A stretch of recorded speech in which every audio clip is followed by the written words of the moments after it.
Hello everyone and welcome back to the channel. For today's box opening, we've got a Dominaria Remastered Collector Booster Box, fully sealed and intact, ready to go. This comes from a different case than our first Collector Booster Box, so, I guess there's an equal chance of getting a Force of Will. We have not seen that yet on the channel in either the draft box that we've opened or the Collector Booster Box, so let's see if we can't find one today. All right, we've got our 12 packs here. These are all for me. And let's just get going. Currently, there is only one uncommon in the set valued over $1, and that's the Elvish Spirit Guide in retro frame. Everything else that we're looking for is going to be either rare or mythic. So we've got ourselves a Goblin here, followed by a Phantom Neshoba coming up in retro frame foil. Then we've got a Legacy Weapon in Borderless, little bit of value, followed by a Gamble in retro frame, non-foil, looking good. And then we got a Triskelion in foil, followed by Tayova Benathic Druid with a Lull, a Dragon Whelp, and then our Mountain. And then here is what we're going to get from the rest of the set. All right. So, moving on to pack number 2 here. Slide our trash out of the way. This one's going to kick off with an Elephant token. Then we're going to see a Hinterland Harbor coming in foil retro frame. Nice to see that. And then a Worldly Tutor in Borderless. Does hold value, is valued over $10 right now. And then we have an Umbilicus with a foil Entomb from the main set. Very nice. With a Wild Growth in foil, and a Rada Heir to Keld in Borderless, with a Street Wraith, and then our Forest. And then a Spectral Lynx, and a few other common and uncommons. Nope, that's an Elvish Aberration, not a Spirit Guide. All right, moving on to pack number 3 here. All right, we got ourselves another Goblin here, with Solkanar the Swamp King, retro frame foil, with an Oversold Cemetery in Borderless, an Opposition in retro frame, and then another Solkanar from the main set, with a Peregrine Drake, a Renewed Faith, a Squirrel's Nest, and our Swamp. I just love those retro foil lands. Very nice to see those. The non-foils in the regular draft booster boxes, they're great, but the foils really do pop. And they're only available in the collector packs. So we've got ourselves another Goblin here. And we're going to see an Absorb in foil Borderless here. Followed by an Enlightened Tutor. Very nice to see that. So now that's 2 tutors in this box. Good hit there. Followed by a retro original, sort of original, Birds of Paradise here. Looking very good. Valued just over $7. And then we've got an Umbilicus. Chainer's Edict in foil Borderless, with a Frantic Search, a Juggernaut, and this time we're going to see our Plains, with a Necro Savant, and that's about all she wrote for that pack. So the set has lost a little bit of value since release weekend, which was, or release day, I guess, which was about 8 days ago, but still holding quite well in my opinion. All right, this one's kicking off with a zombie. And we got a Windborn Muse in retro foil with a Yawgmoth Thran Physician. Very nice hit here, valued just over $20. And then a Divine Sacrament with a Grim Lavamancer, a Spirit Link, Savannah Lions, and the Mind Stone with the Forest. And in the back, nothing of any value or of anything to really speak of. If there is, it'll definitely be on the screen for you to see.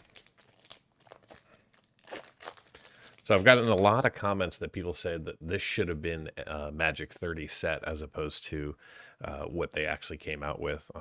And I'm kind of in agreement. This is a fun set to kind of relive Magic. All right, so we got ourselves a Gemstone Mine. That's going to be a little bit of value there. There we go. Borderless Force of Will, not foil, but is valued currently at $75.21. So hooray, we finally got one on the channel. And then we got ourselves a Forgotten Ancient coming in retro frame with a Last Chance from the main set. Tiny bit of value there for that mythic.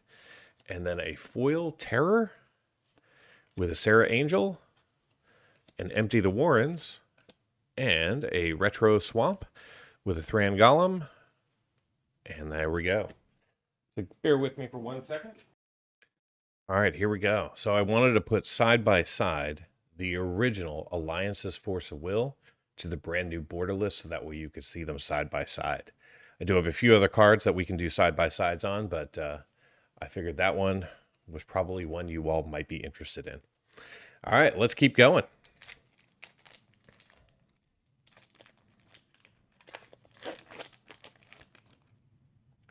All right, this one kicks off with an Elephant, followed by a Siege Gang Commander, and Arborea in borderless, with an Entomb in retro frame.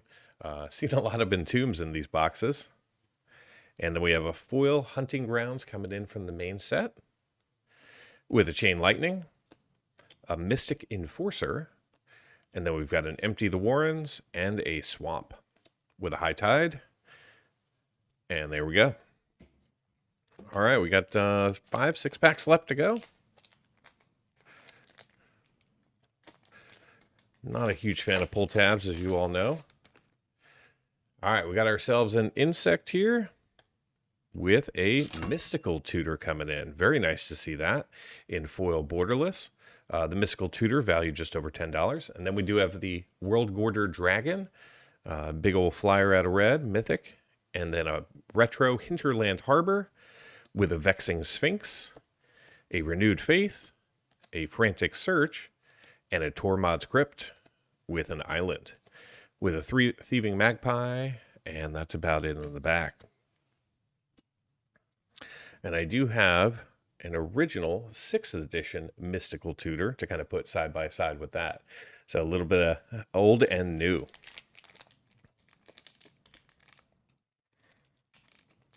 All right, moving on to this pack. Got 4 more, including this one. And then we'll have the full MTG box analysis. This is going to kick off with an Elephant, followed by a Royal Assassin in retro frame foil, with a Chainer Dementia Master coming in retro or in borderless, with a Yawgmoth Thran Physician in retro frame. So this is going to be around $18. Very nice hit there. So far, this box is doing really well. And then we get ourselves a Sylvan Library in foil from the main set. Not the borderless, not the retro frame, but still valued around $30. Very nice to see that.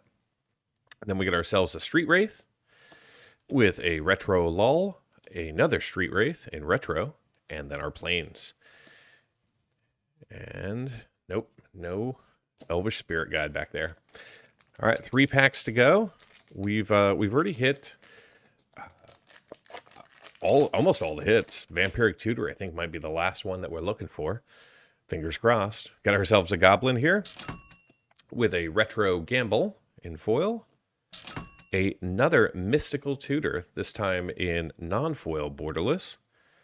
And then we've got ourselves a Mind Slicer with a Bashilic Mons, a Juggernaut, a Rada Erdekeld, a Renewed Faith, and then our Forest. And there we go. That's it. All right, 2 packs remaining. This has just been an extremely fun box to open. Lots of value in this set. Lots of great cards to just put into so many different decks. All right, we got ourselves an Elephant here, followed by an Enlightened Tutor. So I think we're hitting almost all of the tutors in this box. I showed off my Enlightened Tutors previously, so I won't show those again. And then we're going to see the Nut Collector coming in. Very nice, fun, wacky little card there. So very cool to see that.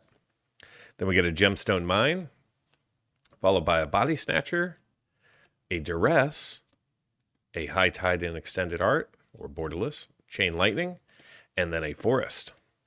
And we're going to see Turnabouts, and that's about it. All right, final Dominaria United Collector Booster Pack for this box. I do have a few more coming. I think I'll open at least one more on the channel soon, before Phyrexia All Is One comes out. And then maybe we'll hold off for a little bit. So we've got a Goblin, followed by a Retro Wrath of God. Not a high-value card, but I just love the artwork. Followed by a Borderless Grim Lavamancer, a Chainer Dementia Master, and a Gamble from the main set. Not the best pack. With a Rada Heir to Keld, a Mishra's Factory, a Juggernaut, a Mountain, a Tormod's Crypt, a Croesus Catacombs, with a Wormfang Drake, Phyrexian Debaser, Jalum Tome, Goblin Matron, and an Auramancer. All right, so stay tuned. I'll be back in just a second with the full MTG box analysis. In today's MTG box analysis, we're going to review the set distribution versus the cards that we saw in this box. We'll go over the coverage metrics, duplication, we'll take a look at the current value of the set, the value that we saw in this box, and we'll close it out with a summary and comparison of the collector booster boxes opened thus far on the channel. If you want to go deeper into the analysis and see all the metrics for this box, plus 70 more, simply join the channel at the Give Me the Data level. Let's start things off with a look at the cards that we saw in this box. This chart shows the non-foils in green, the foils in orange, and the set in gray as the baseline. As you can see, the only non-foils that we saw were in Retro Frame and Borderless. This box featured 34 Retro Frame and 14 Borderless cards. In the foil space, we saw a variance of 11 cards from the primary colors of Magic, with white having 11 cards from the main set and blue having twice as many with 22. We also saw 30 foil Retro Frames and 6 Borderless. Moving into coverage, in the non-foil space, we saw 28 unique Retro Frame cards giving us 20% coverage of the category. We also saw 14 of the 45 Borderless cards for 31% coverage. In the foil space, we saw 118 unique cards, which gave us 26% coverage of the entire set. Among the primary colors of Magic, our highest coverage was a tie between blue and red, with 43% of each color making an appearance in this box. Pivoting to coverage by rarity, in the non-foil space, we saw 36% of the commons and 23% of the uncommons we were eligible to see. We also saw 18 rares for 22% coverage and 6 mythics for 16% coverage. In the foil space, we saw 48% of the commons, 23% of the uncommons, 21 rares for 15% coverage, and 3 mythics for 5% coverage. In total, these 12 packs contain 39 rares and 9 mythics. In the previous collector booster box that we opened on the channel, the only cards that were duplicated were some of the basic lands. In this box, 15 non-basic lands were duplicated as well as 5 basic lands, which means that 20 of the 180 cards were repeats, giving this box a duplication rate of 11%. Before we get into the value that we saw in this box, let's baseline with a look at the value of the Dominaria Remastered set using pricing from January 21st, 8 days after release. Currently, the set features 29 cards valued over $10, 19 cards valued between $5 and $10, 53 cards valued between $1 and $5. The remaining 355 cards in the set are valued less than $1. Here's a look at how the value of the Dominaria Remastered set is trending over the past week. These two charts show the values of the set by dollar range using non-foil pricing. The chart on the left shows the total dollar amount by category, and the chart on the right shows the total number of cards by category. Since January 16th, the set has dropped about 7%, from $1,233.43 in total value to $1,150.57 in total value. This is a net negative of $82.86. However, the number of cards valued over $10 has actually increased by 3, which has increased the value of that dollar category by 6%. Overall, I'm quite impressed with how this set is doing a little over a week after release. I'll continue to report on this metric as the weeks progress so we can all watch how the set value stabilizes. Alright, let's now take a look at the value that we saw in this box, starting off in the non-foil space. For this chart, I have broken down the retro foils by color and category so you can see the distribution a little bit easier. In this box, we saw 6 big hits. We saw the Borderless Mystical Tutor valued at $10.93, the Borderless Worldly Tutor at $13.10, the Retro Frame Yawgmoth Thran Physician at $18.55, the Borderless Enlightened Tutor at $19.33, and then the Borderless Yawgmoth Thran Physician at $21.76. And who can forget the biggest hit of them all, the Borderless Force of Will at $75.21. The box also featured 2 retro frames valued between $5 and $10, as well as 3 retro frames and 4 borderless valued between $1 and $5. The remaining 33 non-foils in the box were valued less than $1. In the foil space, we also did pretty good, seeing 4 cards valued over $10. They were the Retro Frame Gamble, valued at $10.99, the Borderless Mystical Tutor, valued at $25.63, the Sylvan Library from the main set, valued at $31.20, and finally the Enlightened Tutor in foil borderless, currently valued at $32.58. We also saw 1 foil valued between $5 and $10, and 21 foils valued between $1 and $5. The remaining 106 foils were valued less than $1. So how did this box perform? Well, I purchased this box from Card Kingdom for $289.99 during their pre-release window. This collector booster box contained 12 packs with 15 cards each, allowing us to see 180 cards. Currently, the 12 tokens that we saw are valued at $6.57. The 34 non-foil retro frame cards have a market value of $49.48. The 14 borderless non-foils are valued at $151.44. The 96 foils from the main set are valued at $80.46. And the 30 retro frame foils, including the 12 basic lands, are valued at $46.88. Finally, the 6 borderless foils that we saw are valued at $66.05. This brings the grand total actual market value of this box up to $400.88, which is a gain of $110.89 over my purchase price and equates to a return of 138%. Now, for those of you just interested in cards valued over $2, the numbers look like this. In total, we saw 27 cards valued over $2 in this box, and they have a current combined market value of $332.49, which accounts for 83% of the total box value. So how does this box stack up to the one that we opened up last week on the channel? Let's find out. Box 1 contained 2 additional retro frame non-foil cards than today's box. However, today's box did make up for that with 2 additional non-foil borderless cards. Both boxes contained exactly 96 foils from the main set, which is to be expected. Box 1 contained 1 additional retro frame foil over today's box. However, again, this was made up in today's box by seeing 1 additional foil borderless card. From a coverage perspective, Box 1 was much better in both the non-foil and foil due to the higher duplication rate in today's box. Box 1 contained 1 less rare than today's box, but it made up for it with 1 extra mythic. Now let's compare the 2 boxes from a value perspective. I have updated all of the prices for every single card in Box 1 so that we are doing an apples-to-apples value comparison as of January 21st using market pricing. Today's box saw slightly more value in the token category with $6.57 in total value. Today's box also saw more value in the retro non-foil, the borderless non-foil, and the main set foil categories. In the retro frame foil and borderless foil categories, Box 1 bested today's box. If you recall, I purchased Box 1 from my local game store for $274.99, and today's box cost me $289.99. As a reminder, here are the totals for today's box. The grand total for Box 1, using today's market pricing, currently sits at a respectable $348.85, and Box 1 still netted me a gain of $73.86 over my purchase price, which is a return of 127%. Overall, today's box is still the winner. What will the next collector box have inside? Be sure to subscribe to the channel to find out. Until next time, do something amazing.